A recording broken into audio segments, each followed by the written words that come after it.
because society's way just does not work for you. It is just very toxic and unhealthy for you as a man. So this is the core of Mgtow. Now there are many results to what Mgtow involves. There are many results to choosing to opt out and go your own way. I've talked about the dark side of the red pill, where I mentioned that you will be seen as kind of the bad guy, so to speak, by society and by most women, and that you have to be prepared for that mentality. You have to be prepared for people shaming you and wanting you to go back to the so-called plantation.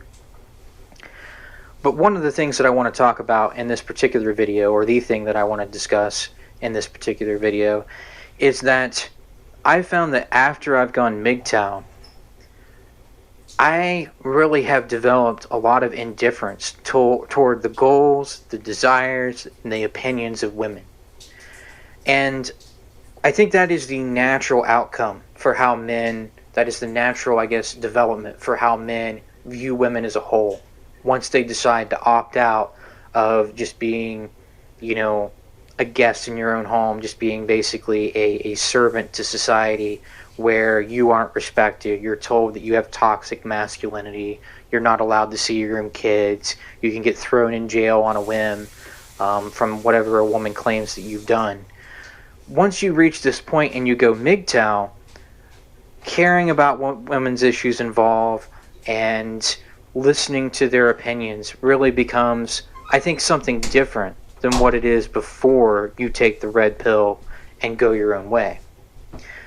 Now, like I started out saying, many Mgtow men are criticized for having an overemphasis on always talking about women, or never focusing on personal growth, just saying that women are bad, that they're evil, talking about the waltz and unicorns. That's part of this too. It's at the end of the day, you're still focusing on women when you're having those discussions. So, there's a lot of men who want to talk about women's negative qualities based on what we understand about female nature. There are men who, like I said, they think women are evil.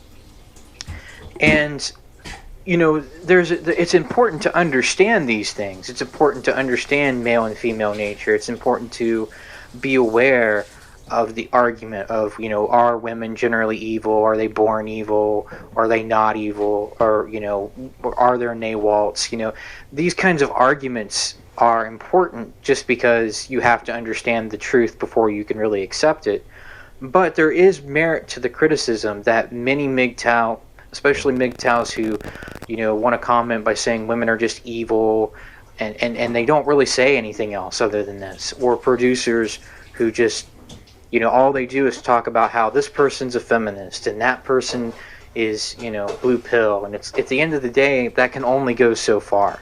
It becomes redundant to continue to talk about women in a way that doesn't add new information to the book of knowledge, I guess, to the content of knowledge that we already have.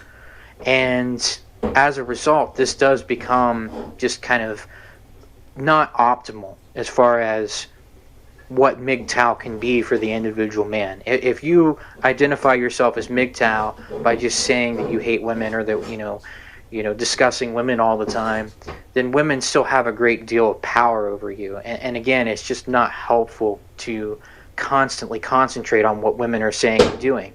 Now, that being said, I realize that men have a natural desire to provide for and to protect women. I think this is part of what, and I've alluded to this in the past when describing how men and women love differently.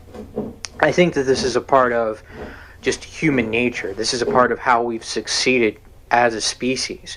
Most men have it within themselves to help women along in life.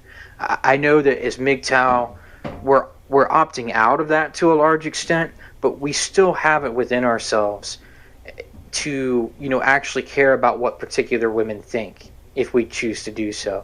We still have it within ourselves to want to make sure that women are safe, for example, want to meet their standards for security, and to essentially love them. Again, that's how men and women love differently. Men actually do care about these things. Most men actually have it within themselves, at least from the beginning, to be concerned with women in society.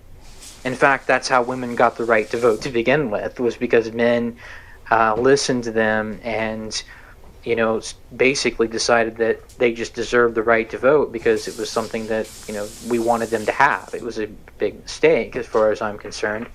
But, this is an example of men just giving something to women because they want it, and giving something to women because they actually listened to what women wanted.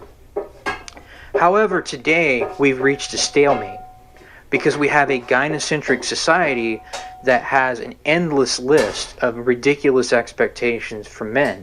And men can, walk on that treadmill that keeps going faster and faster and faster until they fly off. But at the end of the day, even if you do that to yourself, you're still considered a failure by women and by society. You're still considered to be a so-called bad man for not letting a woman take advantage of you financially, for not wanting her to take your kids away. It's like you can do everything right. And even if a woman cheats on you in a relationship today, to use a really blunt and straightforward example, you'll be told that you as a man didn't do enough to make her happy. It's all about more money and more utility and just doing more for women as a whole. And that breaks the natural desire. That I guess invalidates the natural desire that men have to take care of women and to listen to what they have to say. Women are unappreciative, and men are walking away from the pointless effort of trying to do for them and trying to help them have better lives. When women don't listen to you, they don't respect you, they take your stuff anyway, and at the end of the day, you're left holding the baggage, and you're left, playing the role as the bad guy, as if you didn't try to help her in the first place. I've been through this, and so have many other men, in relationships and in their dealings with women in general, where no matter what you do, it's just not good enough. So, like I said, there's a natural end game for how men approach women, Mgtow men in particular, I should say, for how they view women. Once confronted with the reality of generally receiving no benefit in dealing with so-called average or typical women, there's simply no reason to care about their goals or their desires or their opinions on virtually anything.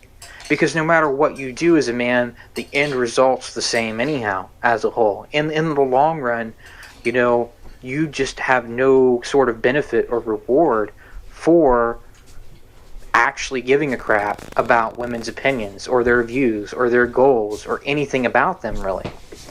So, I'm not saying that our experiences with individual women aren't still important and that we shouldn't talk about those experiences. And it's also important to still talk about female nature when we have new ideas or learn something else, or we see female nature in action, and again, it becomes a personal experience for us. But when it comes to women collectively, and this is primarily what I'm talking about here, there's simply no reason to care about women anymore. There's simply no reason to give a concern about, or to give a second thought about, what a woman wants from you. Who cares? At the end of the day, you're not going to give any sort of positive result. You're not going to get a positive result from anything that you do for a woman.